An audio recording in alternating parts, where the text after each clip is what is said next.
In my last lesson in this series, I shared these 5 phrases to improve your English fluency and also explained to attain English fluency, you don't need to know big English words. Just learn smart English phrases.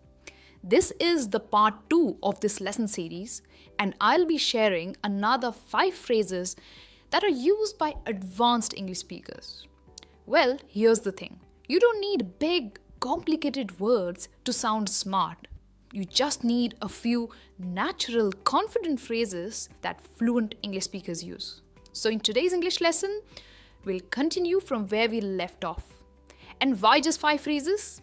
You know what? They're easy to remember, easy to use, right? So come on, let's get started. Here comes phrase number 1. I see where you're coming from. Now, this is a great phrase to show that you understand someone's opinion or point of view, even if you don't fully agree with them. It shows empathy, maturity, and keeps the conversation respectful. Imagine this. You and your friend have different opinions. Now, instead of saying you are wrong, you can say, I see where you're coming from. This one phrase changes the whole tone, right? Come on, let's take a look at some example sentences. I see where you're coming from, but I still think we should wait before making a decision. I don't wholly agree, but I see where you're coming from. I see where you're coming from, but let's look at the bigger picture. Alright, now it's your turn. Write a sentence using this phrase in the comments. It will help you remember this phrase better, and you will be able to confidently use it in your next conversation. And we move on to the next smart phrase. You have every right to feel that way. What does it mean? Now, this one is perfect when someone is sharing their feelings. Maybe they're upset, disappointed, or frustrated. Now, instead of dismissing them, this phrase helps validate their emotions. See, if someone says, I feel ignored in meetings and nobody listens to me, you can respond saying, you have every right to feel that way. And instantly, they feel heard or respected. Isn't it a great phrase? Come on, let's take a look at some example sentences. You have every right to feel that way. It must be really frustrating. You have every right to feel confused. Things were not explained clearly. Now, if you notice, here I've used the word confused. You can replace that way with other words like angry, confused, or frustrated. Here's one more example. I understand. You have every right to feel disappointed. Alright, let's move on to phrase number 3. It's a matter of perspective. Now, this phrase means that different people can see the same situation in different ways based on their background, experience, belief, or feelings. This is a wonderful way to say different people see things differently. You can use it when you want to say, you're not wrong, but let's look at it another way. Alright, come on, let's look at some examples. You see it as a failure, but I see it as a lesson. It's just a matter of perspective. Some think she's strict, others think she's disciplined. It's just a matter of perspective. You may never agree, and that's okay. It's a matter of perspective. See how these phrases sound so good and make you sound fluent in English? Try making a sentence or two and drop them in the comments. And we move on to phrase number 4. It's not as black and white as it seems. Lovely phrase, right?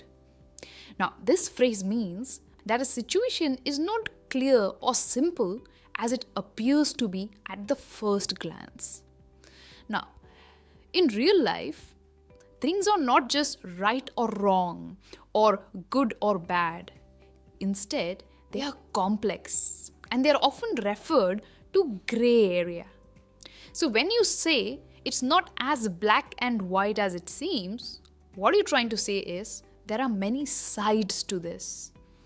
You may not have the full picture yet. There's more to understand before forming a judgment or passing your comments.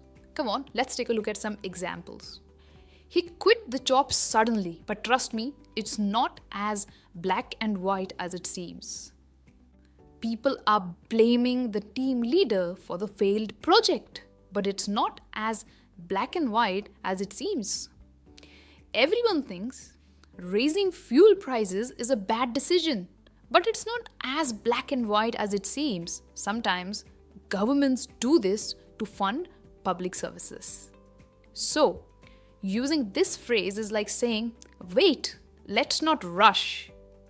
It helps you sound calm, composed, and intelligent, and most importantly, fluent in English. With that, we move to the last phrase from today's lesson, and that's the implications are far reaching. Now, it sounds advanced, right? But it's just a fluent way to say the effects of this decision or action will be big and long-lasting. It means this is going to affect many people, areas, or aspects for a long time.